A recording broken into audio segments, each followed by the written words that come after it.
right. Good morning. Good afternoon, everybody. It feels like morning for me, but it isn't. It's afternoon. Welcome to the Online Hot Politics Lab. I think we're closely approaching our 1-year anniversary, but it's not yet our 1-year anniversary. I think that's in 1 or 2 weeks. But today we have a highly distinguished guest from the University of Amsterdam, Professor Gerben van Kleef, who's a professor of social psychology at the University of Amsterdam, and has a too extensive CV to go through one by one, but it is, I do want to compliment Gerben at least on having a very interesting room from which he's presenting. Most often we're just looking at books, but today we see an impressive collection of guitars. And so if we're lucky, we might get Gerben to play a little bit for us. But aside from being probably a good guitar player, Gerben is an excellent researcher, has published extensively on the role of emotions in social psychology and a wide range of topics related to leadership. And I think that is also what you're going to talk about today. And without further ado, Gerben, we're very pleased that you found the time in your busy schedule to join us today. And I give the floor to you. Thank you very much, and almost congratulations on your anniversary. For some reason, it feels like you've been around for longer than less than a year, but I guess it's just your fame that makes things sound or seem bigger. Yeah, the online version, right? So before that, we had the old-fashioned let's meet in a room and let's afterwards go to a bar to have drinks. But this is the online version is approximating 1 year. Yeah, right. Okay, got it. Yeah, and I hope to be part of the offline version at some point in the future to also enjoy the beer drinking part. But for today, yeah, let's just do it like this. And indeed, I won't be talking about emotions, which is somewhat atypical perhaps, but still I hope that whatever I have to say might be of interest to some of you, as it does relate to leadership, and also there's a study on politics in there. And I think the general idea might be relevant to some of you. The general idea being that what we tested is whether people who take risks basically how people who take risks are perceived by others, and whether taking risks might help people under certain circumstances to find their way up in hierarchies, or attain leadership positions, or attain electoral support. So that's what I will be talking about. And this is actually, the idea for this is quite old. It took us quite long to fully develop it, and it took me quite long to write it up and finally wrap it up. So actually the first source of inspiration was the global financial crisis of 2008, where we saw, or at least analyses that came out afterwards suggested that part of the reason for what happened was the development of increasingly risky financial products by financial firms and bankers and whatnot. And then a few years later, there was this film that came out, The Wolf of Wall Street, which also seems to highlight, among many other obnoxious and nefarious aspects, this element of risk-taking. So this notion that bankers, or successful bankers, are people with brass balls, if you will, like gutsy types that won't be stopped by normal obstacles, and are not reluctant to take crazy risks to get ahead. And so this was partly romanticized and partly criticized in that film. But I think the point is that there did seem to be some notion in there that indeed taking risks can be profitable for people.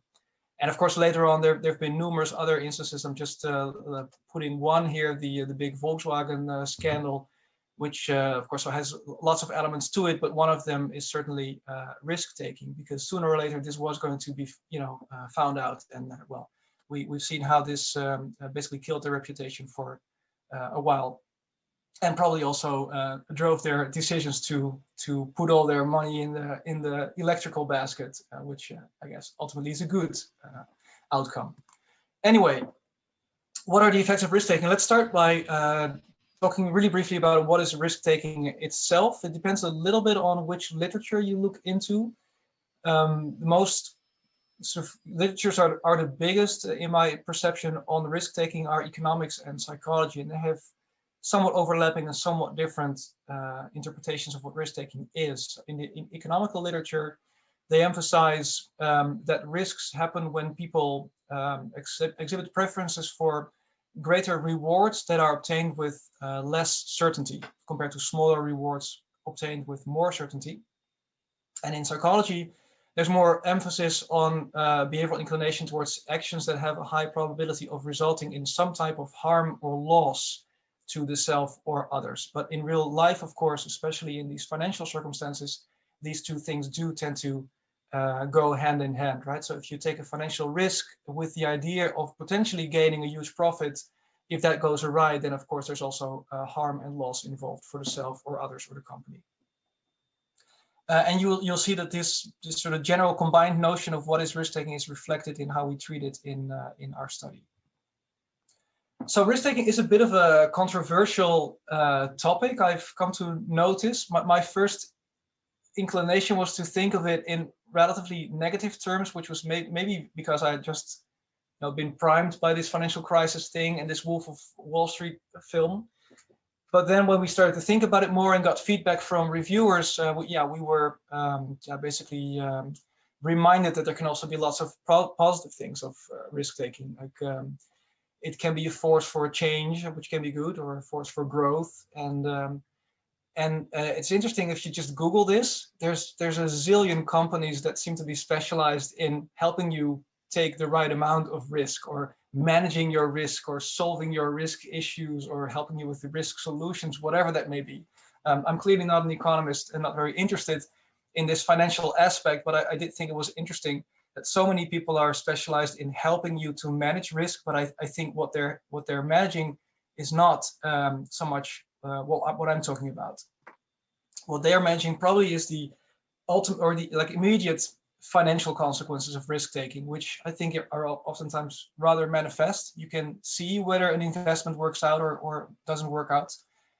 But what I find more interesting as a social psychologist are the social consequences of risk. How are people perceived when they take risks? There's some evidence that people may not take risks only for immediate outcomes like thrill or profit, but also to impress others. So for example, this study by Roney and von Hippel, I believe, showed that people are more likely to take risks when they're in the presence of an attractive potential mate. So suggesting that they want to convey a certain impression to this other person to make themselves appear more attractive. And of course, this begs the question, is this an effective strategy? And that's basically what the study that I'll show you revolves around. So we have a bunch of overarching research questions for this broader project. So how are risk takers perceived by others? How does risk taking influence their position in social collectives? And do risk takers get ahead in organizations? And what I'll show you is are the results of a few studies that are the first paper, and I hope there will be more as we further develop this. In this paper, we adopt a social signaling approach to risk-taking, which is a theory that is rooted in biology and also partly in economics, actually, where the idea is that people or organisms, I should say, that take risks or that engage in certain behaviors that are potentially costly signal underlying qualities. And the famous example is that of the peacock that walks around with this unwieldy plumage that in many ways would make it an easy target for predators. And by virtue of the fact that it gets away with showing this plumage or carrying it around, it basically signals to peahen that it is basically physically fit. And this general idea has been applied to many social questions, also in the consumer realm and in psychology. And we're using it here to develop the basic idea that people who take risks signal that there's something special about them that allows them to get away with those risks. And these special qualities may actually facilitate their ascendance to leadership positions, is what we're suggesting. There's some suggestive evidence from previous work, some of our own and also others, where it's been found that people who violate norms, for example, are perceived as having high power, status, and influence, and are sometimes also selected as leaders. And there's some conceptual overlap, I would say, between violating norms and taking risks, in the sense that violating norms is in and of itself a risky enterprise because you could get penalized for it. So what is signaled then by risk-taking? And here we draw on the dominance prestige framework of social rank. And this holds that there are two routes, basically, or two sets of strategies that people may follow to find their way up in social hierarchies and attain rank and influence. One is what is called the dominance strategy, which involves coercion, intimidation, punishment, and reward. And the other is called the prestige strategy, which involves displaying valuable skills, abilities, and knowledge. And we know from this previous work that dominance can be effective in enforcing rank, so to speak, because people would be afraid of you and they would give you influence for fear that you would punish them, but they would not voluntarily defer to you or voluntarily vote for you as a leader. Whereas prestige makes you appealing and attractive as a leader because groups can profit from the abilities and the skills and the knowledge that you have. So prestige is a more consistently positive predictor of leadership ascension than dominance.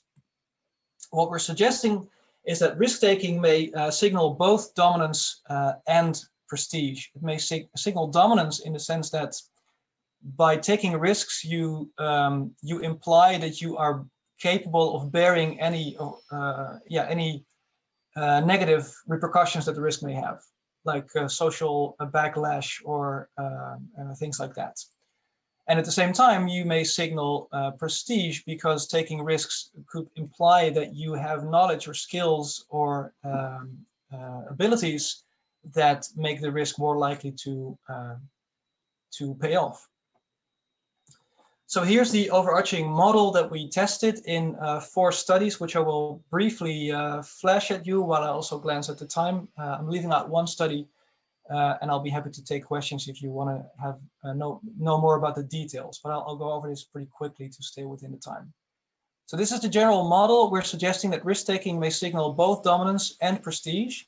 We're suggesting that dominance is generally negatively predictive of leadership endorsement because people don't typically want to have this coercive type of person as their boss.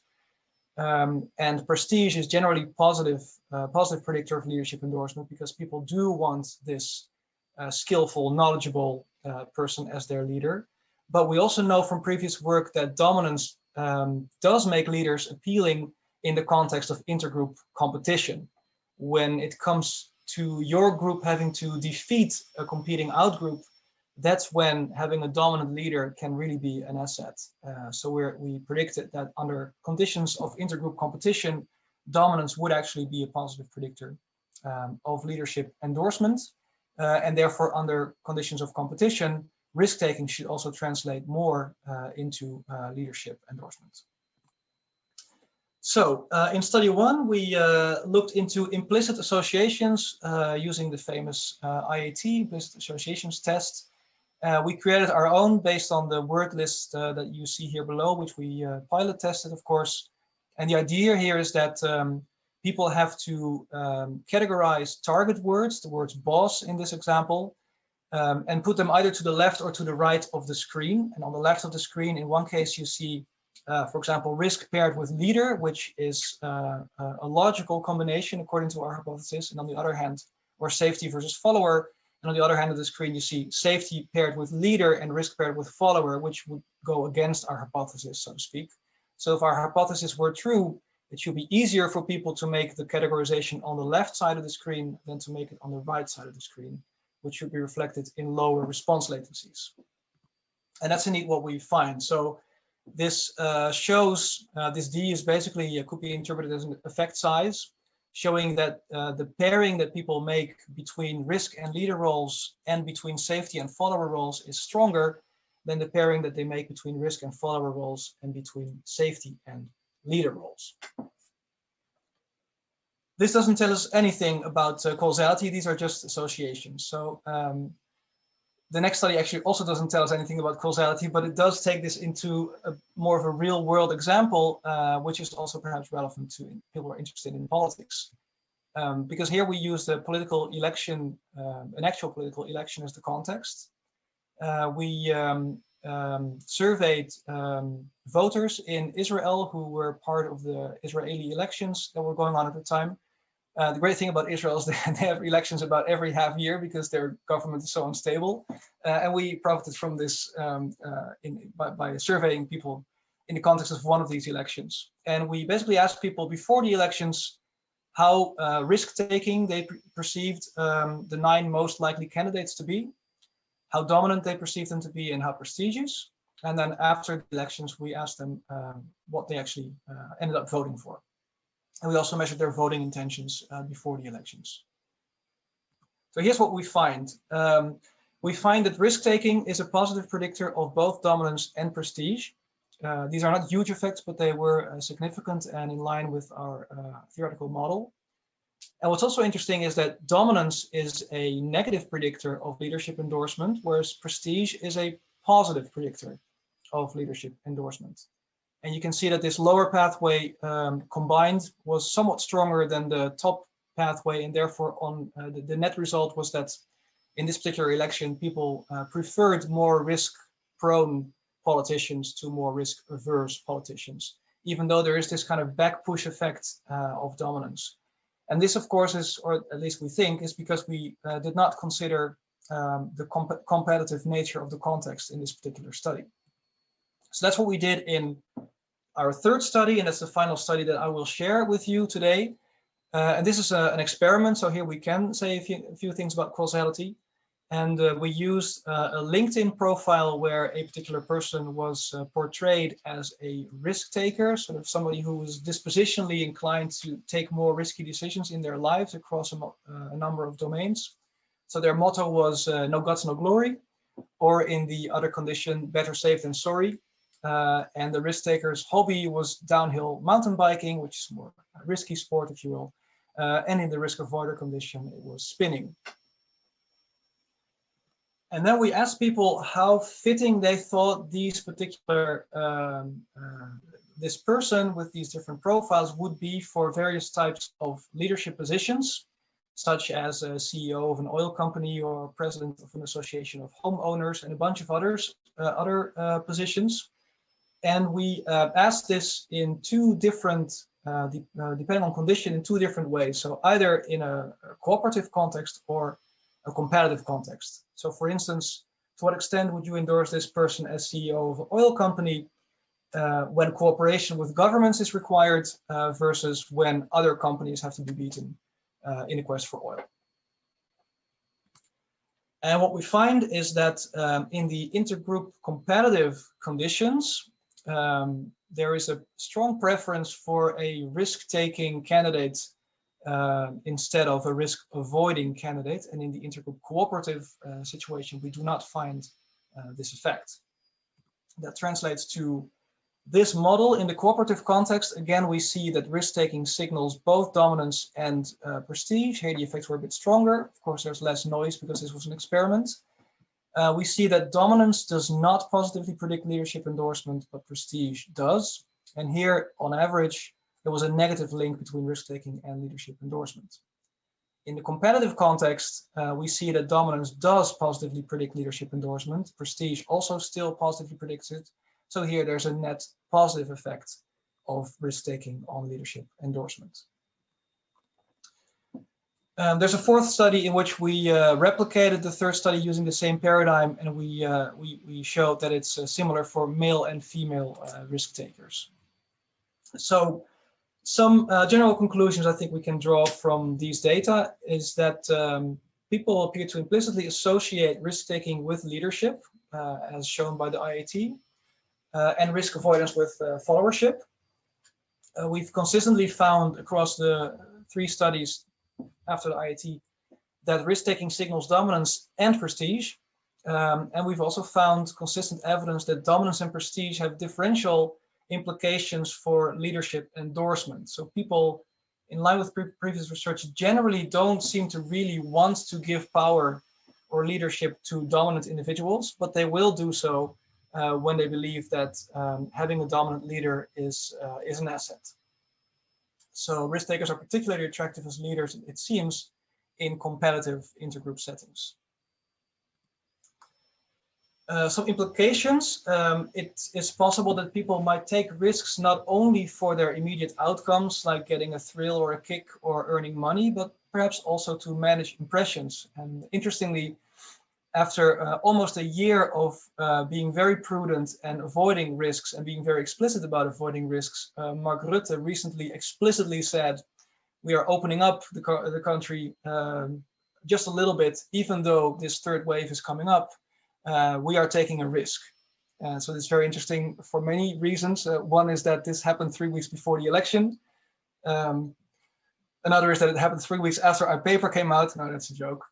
But anyway, it's telling, and I think it's an interesting example of maybe how Rutte somehow intuits, or his advisors intuit, that sometimes being a bit more ballsy can be attractive for voters. And indeed, our Israeli election study does seem to show that.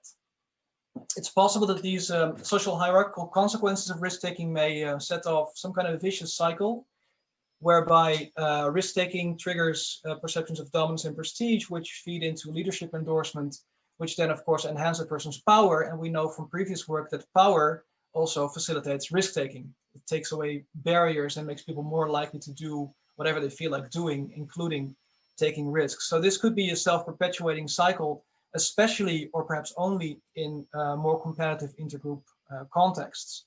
And this might explain why some more authoritarian types of leaders like to emphasize outgroup enemies, like competition with whether it's Mexicans or immigrants or whatnot, create this negative competitive intergroup setting within which their ballsy strategies can seem more appealing for voters. And we see this in the Netherlands, and we saw it in the US, and we see it in many other countries, I think. So this is my final slide. In the future, what we want to do is examine the effects of different types of risk, financial versus physical. Does that matter? Also consider the outcome of the risk. Does it matter whether the risk is successful or results in failure? And so far, our initial exploration suggests that this does not matter, which is interesting. So you could even totally mess things up. As long as you show your big balls, you would still be attractive as a leader. Well, we only need to look at Trump to see that this is potentially true. And it will be interesting, I think, to look at who benefits from the risk and who suffers from the risk. So I think leaders would be especially attractive when they would carry the negative consequences of a failed risk, while others would reap the positive consequences of a successful risk. I think that makes sense as a prediction, but we haven't tested it. And finally, ultimately, what I would like to understand through this project is how norms emerge in organizations, and how a culture basically of risk-taking can emerge that could have led to this global economic crisis that we faced. All right, with that, I would like to thank you for your attention, and I'll be happy to take any questions you may have. Thank you, Gerben, for a great talk. Very interesting, particularly indeed in light of the election we're having, and it's great to see your paper having made already an impact on the Prime Minister and team of advisors. Normally, I say now, please give us some questions so we can read them out loud, but there are already 2 questions. And for those of you new today, please write the 3 questions. Wow, I have to hurry up. For those of you new today, please write your questions into the Q&A box. I will start with a question of clarification that was asked the first from Ozan. Oh, it's already disappearing from my screen. The numbers that you showed, Gerben, between categories were p-values or correlation levels? I think they're regression effects, right? Or in which study? Sorry, where? I think the different slides with the boxes. Oh, they all the arrow, the coefficients are betas, so yeah. Standardized regression weights. Oh, okay. Yeah. Okay. Okay, then let me go to the next question, which is the first one from Vukazin Gligoric. Great talk. Correct me if I'm wrong, but dominance and prestige did not fully mediate the effect of risk-taking on leadership. What else might be the reason for risk-taking promoting leadership endorsement? Yeah, that's a great question, and you're definitely not wrong. It only partially mediates. I wonder, it could be the case that there's two forces that are pushing against each other, which always makes it a bit more difficult to interpret such models. So one way to think about it could be that maybe dominance acts as a suppressor, and depending on whether or not you put it in a model, you find different effects for prestige. But yeah, still, you are right. What seems to be the general pattern across these studies is indeed partial mediation, and I don't really know what else might be going on. But it's a great question. If you have any thoughts about this, I'd love to hear them. Okay, so feel free to add those in the Q&A box, Foucault. Yeah, thanks. Next question from Qinyao Zhang. Many thanks for your presentation. Could you explain a bit more why dominance negatively predicts leadership endorsement? Do you think that's also the case in societies with more autocratic cultural contexts? Yeah, I love that question. Yeah, it's great. It reminds me that we're really only just beginning to scratch the surface of this project. And I think indeed looking at cultural differences would be a very, very fruitful next step. The reason why dominance undermines leadership endorsement, what I've seen in the literature is that there seems to be a general aversion in Western samples, I should add, to dominant leaders. So people just don't really appreciate them as human beings. They don't feel comfortable being around dominant others because these dominant others tend to boss them around or bully them or tell them what to do, and not everybody appreciates that. And perhaps this lack of appreciation is characteristic of certain Western countries that are overrepresented in these studies, where people are, let's say, generally more individualistic, want to be their own unique person, and are perhaps a bit aversive to authority in general. So I think your question is spot on. I would say in more autocratic cultural contexts, maybe these effects will be different, especially if these autocratic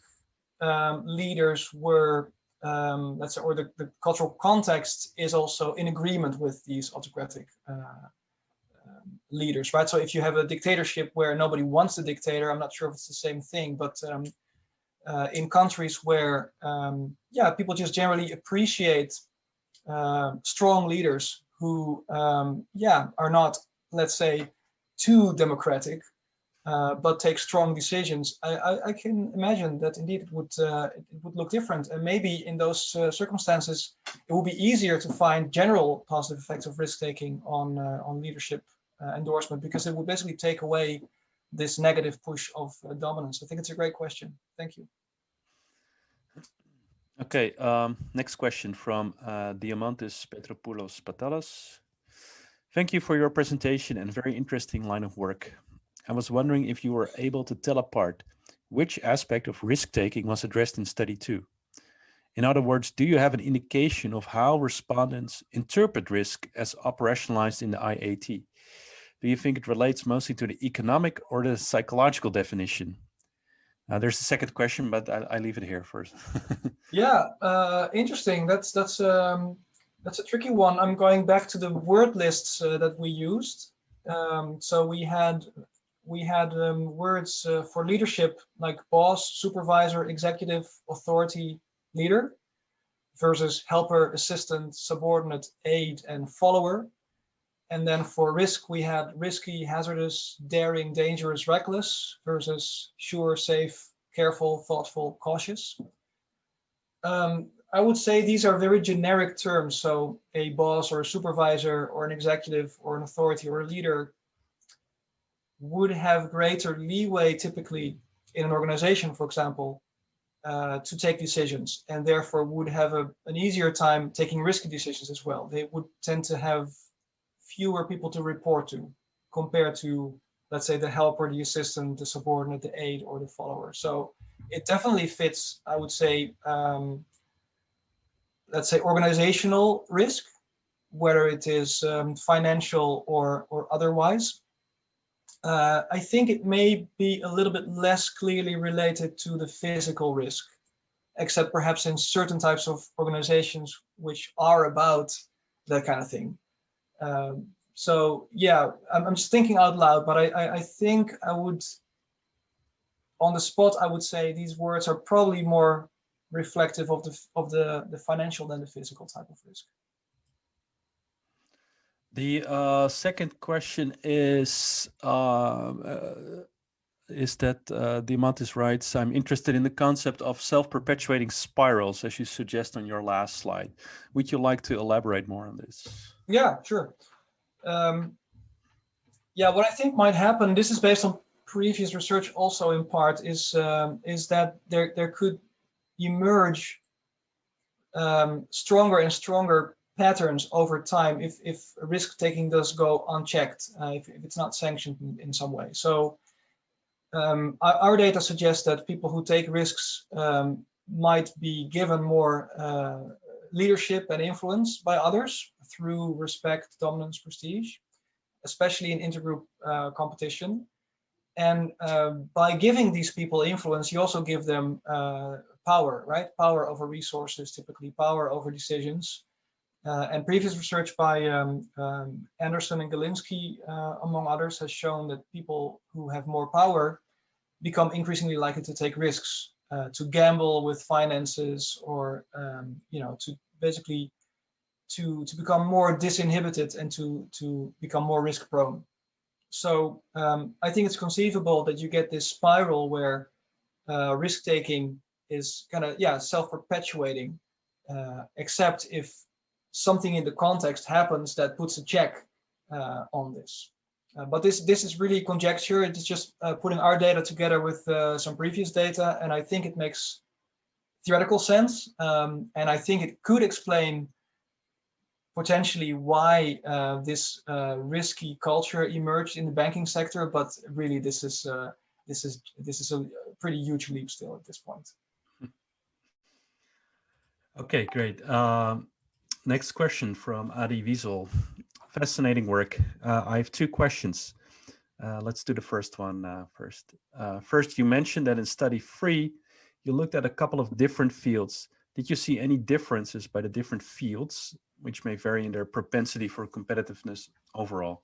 Yeah, good question. Of course, we looked at this, and it turned out that the best way to model the data was to treat these fields as exchangeable. So it did not matter which field we looked at. And the fields we had were indeed the sports domain, the political domain, let's say and financial domain, and then some NGO type welfare organizations. And apparently, in our data with our samples, people did not really differentiate in how they perceived risk takers across these domains. Okay, second question. You mentioned that in study 4, you replicated your findings across women and men. Would you mind giving a few additional details about that study?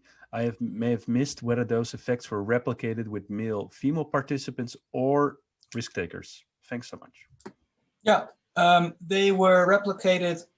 In all our studies, we had male and female participants. And in this final study, we had also male and female risk takers. So in study 1, the IAT, this was not specified, so presumably these effects were generic, I would have to assume, based on lack of data. In study 2, in the Israeli elections, there was one female candidate, so that out of 9, so that's not a whole lot to base effects on. Study 3 only had male risk takers, and so therefore we did study 4, which had basically crossed the risk-taking manipulation and with the gender of the risk taker. And then we found very similar effects across male and female risk takers. Okay, clear. Thanks a lot. Next question is from Maaike Homan. Thanks, very interesting research. I was wondering whether you controlled for political ideology. Some research shows that right-wing people prefer more dominant leaders. Yeah, good question. We did so in study 2, in this Israeli election study. There we measured that and we controlled for it. We found that it's a predictor in and of itself, obviously. But above and beyond that, we found these effects of risk-taking that I showed you in the graph. But it's a great point. I should have mentioned that because it is indeed important. In the other studies, we did not control for it. Okay, next question, Daphne van der Pas. Thank you very much for this interesting talk and set of cool studies. I'm wondering whether there's an across-the-board positive evaluation of risk-taking. The slogan "better safe than sorry" sounds horrible to me, which makes me wonder if there are also social roles for which we prefer risk-averse people. Or do we always prefer risk-takers? Yeah, I agree with the intuition about the connotation of these phrases. Of course, there's more to risk-taking than just these catchphrases, but we did use them. I think indeed, well, sometimes better safe than sorry can seem prudent. I think it's really context dependent, and that's also what our data suggests. So if I were to try to answer this question while staying close to the data, I would have to say it depends on the context, and in competitive settings where you want to beat some outside threat or external organization or whatever, people indeed seem to prefer this ballsy, risky type of person. But when it comes to maybe pursuing cooperative relationships, harmony and things like that, this is apparently under such circumstances people are less likely to prefer risk takers, or at least there's this combined push. There's a positive push through perceived prestige, but a negative push through perceived dominance. So I guess that would signal that people are ambivalent in cooperative situations. Yeah. Maybe an interesting anecdote, but in the 1950s in Germany, Konrad Adenauer and the CDU, their campaign slogan was "Keine Experimente." And they weren't talking about psychology experiments. They were talking about experiments on the population, right? So it was a critique to the Social Democrats. But it's a nice contrast, I think, because they explicitly take sort of the risk-averse position there. Yeah, that's interesting. Next question, Matthijs Roduin. Thank you, Gerben. This is a great project. To what extent do the dependent variables in your different studies tap into different underlying constructs? In some studies, leadership endorsement seems to signal support for a person as your leader, boss, or boss. In study 3, however, it's more about support for a leader of an organization or company or party that is not necessarily your own. Yeah. In other words, respondents will be less involved in this latter case. Does this possible difference make it difficult to compare across studies?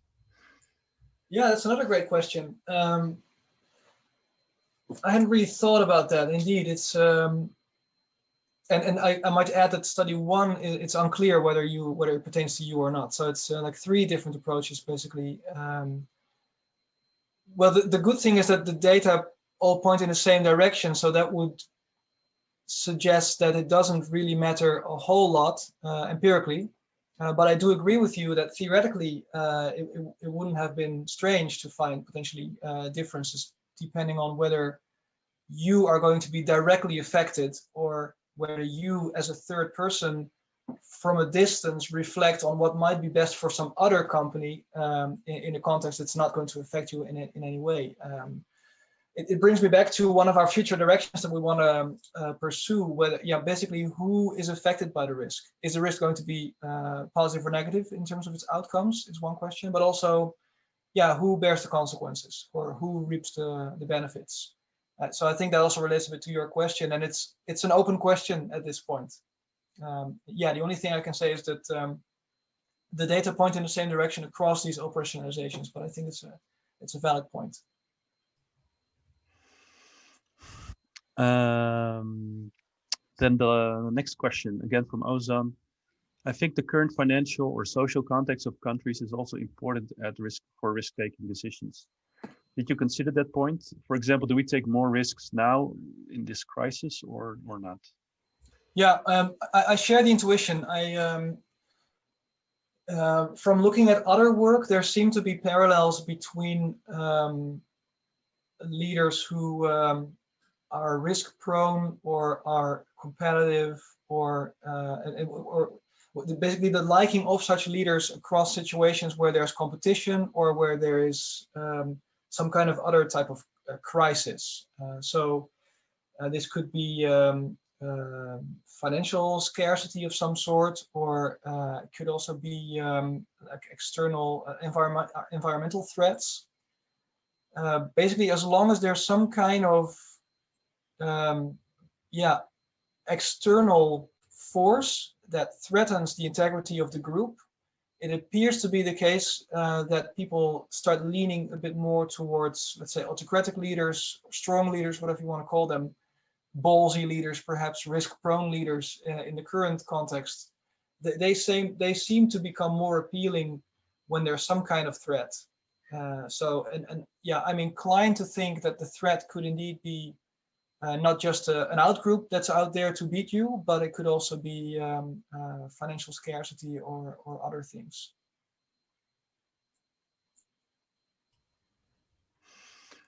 There are currently no questions. We really raced through a whole set of questions. It's great. So, and we have some space still for questions. So if you have one, please write them down in the Q&A.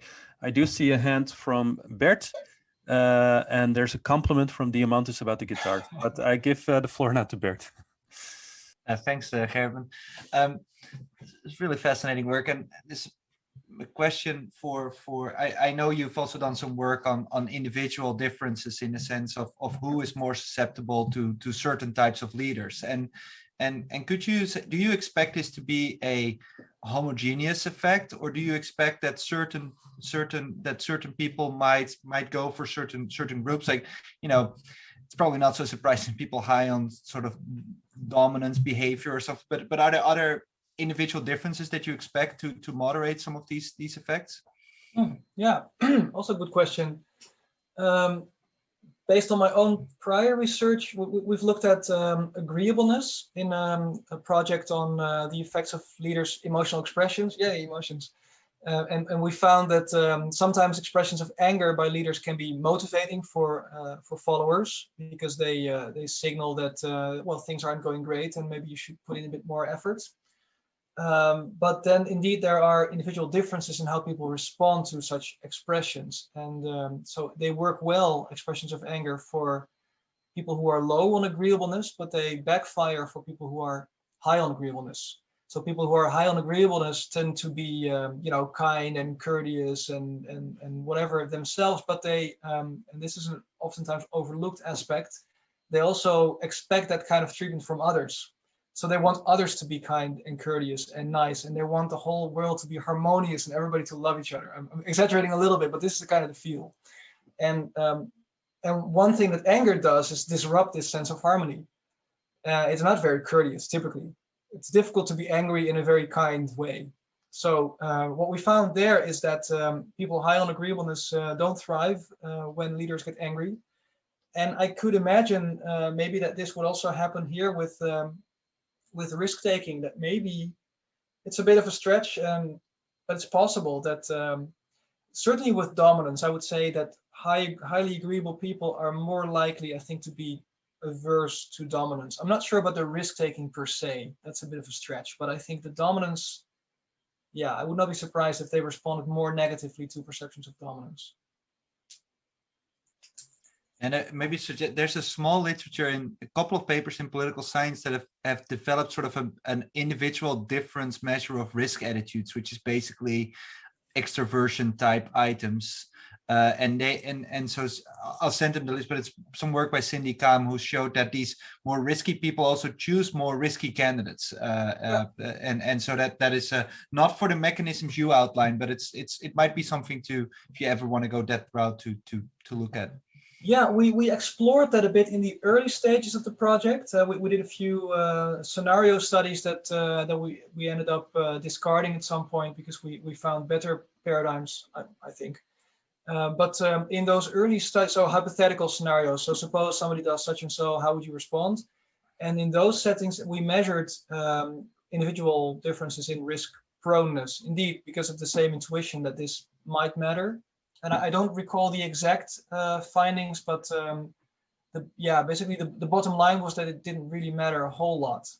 I would not have been surprised if we would have found some kind of some kind of effect where risk-prone people are more tolerant to risk-taking leaders, let's say. But we did not really detect that with those paradigms. Okay, I also have a question, Gerben, regarding, let's say, the linearity of the effect of risk-taking. Oh, yeah. I mean, so if we have people who take no risk at all, they never get off the couch, I think it's obvious that we don't want to vote for them. Then I guess there's some sort of intermediate level where we still appreciate people taking risks, but there must be some point at which our preference declines, right? Once risks becomes reckless. Yeah. Is there any indication in your data that this is? No, I think I could probably test whether there's a quadratic effect in the election study.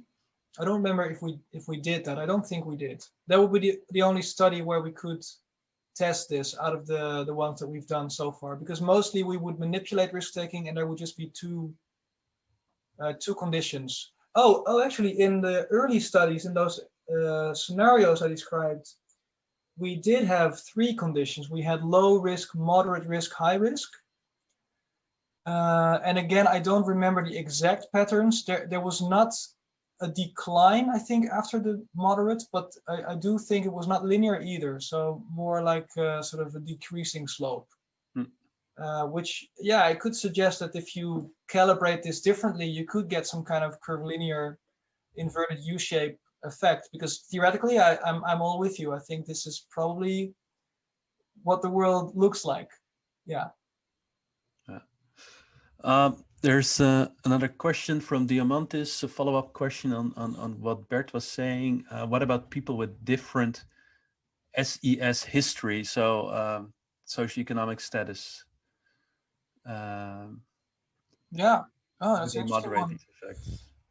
We never considered that in this study. We did look at SES in a related project on norm violations, which I just mentioned briefly in the presentation.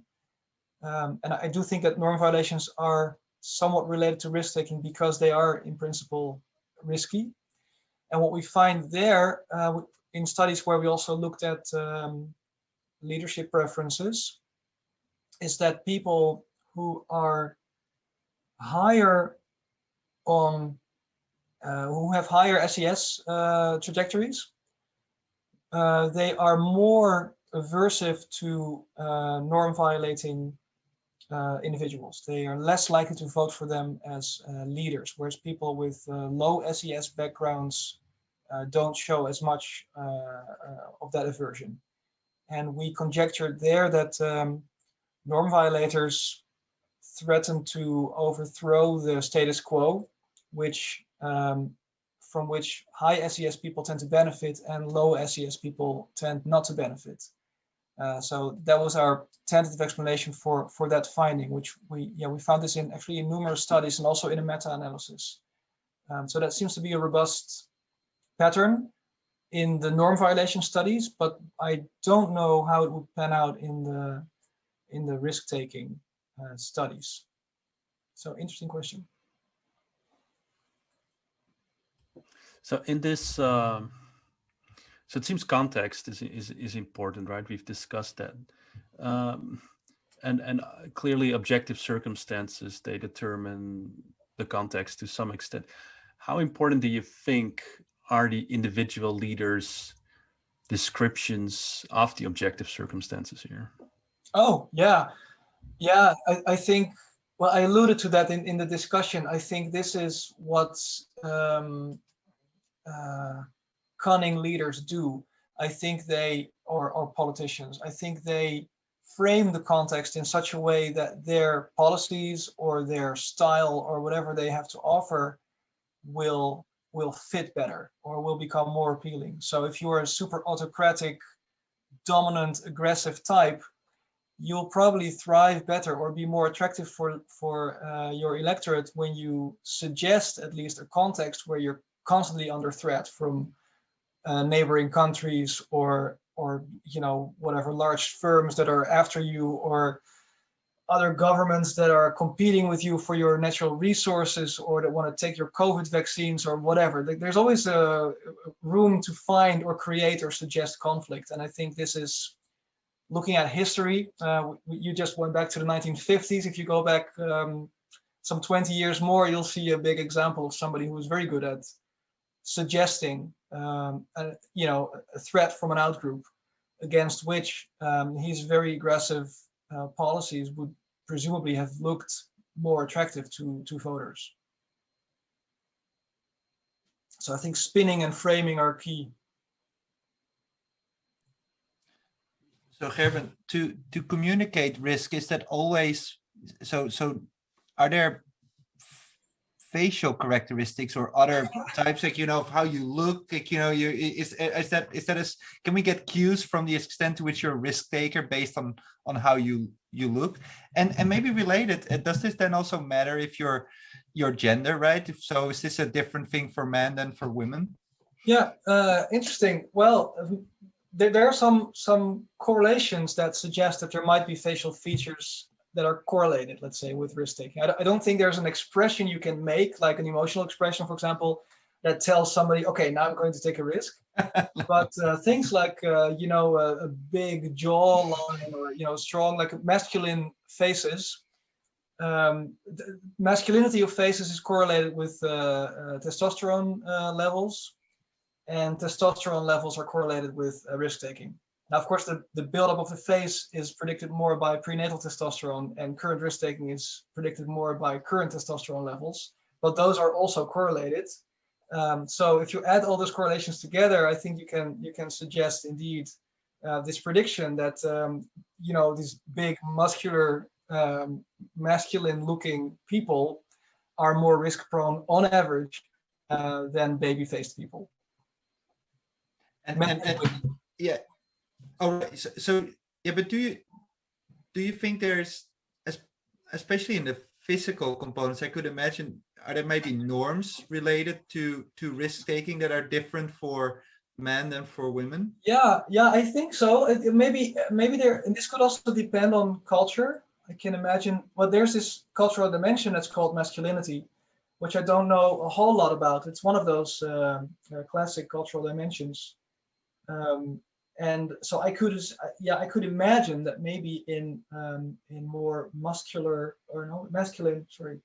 cultures, maybe there's a premium on risk taking for men. I don't know. I'm really going out of my comfort zone here and conjecturing, but it's I think in general I'm with you that there must be gender roles involved somehow. We did not find it in the one study where we varied gender.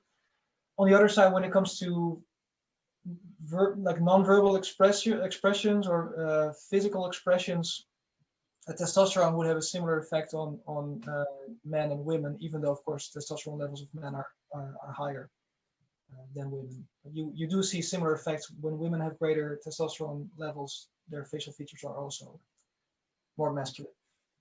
Yeah, and I know I'm also speaking away of just this more sort of but what I could maybe imagine, if you start thinking about the different components of risk, that then gender roles might start to matter a little bit more, right? So but whether or not it's more maybe some physical, some of the extreme sports that you used as examples, that might be, people might evaluate that differently for men and women. I'm not sure actually, but yeah. It could be, yeah. It's Gijs, do you have a last question, or should we wrap up? I think it's time to let's wrap up. Yeah, so Gerben, we in better times, the university has announced that from September onwards everything is back to normal. So let's assume for now that that's true. If our boss tells us so, it must be true, right? But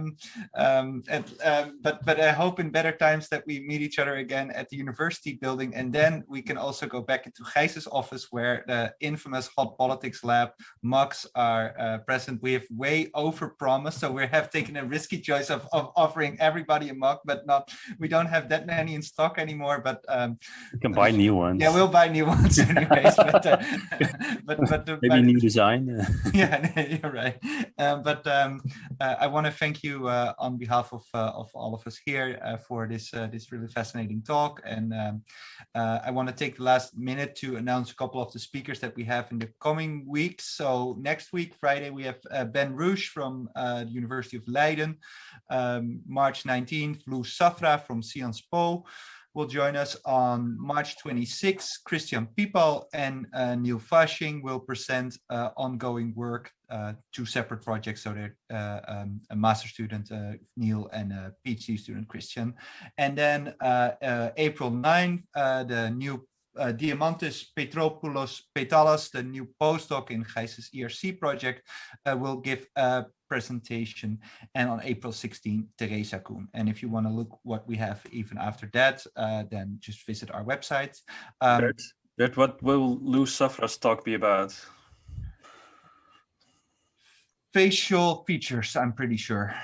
But yes. Okay. And Ben Rouge's talk next week will for sure be something along the lines of ideological asymmetry, and he's doing a lot of work on disgust. So I'm pretty sure it's going to be about that. And then if you want to look back, either rewatch this talk or other talks, so that you can find them on our website and listen to them on Spotify or YouTube or other places that you use for this. So that's it. I want to wish you all a pleasant weekend and see you in the near future.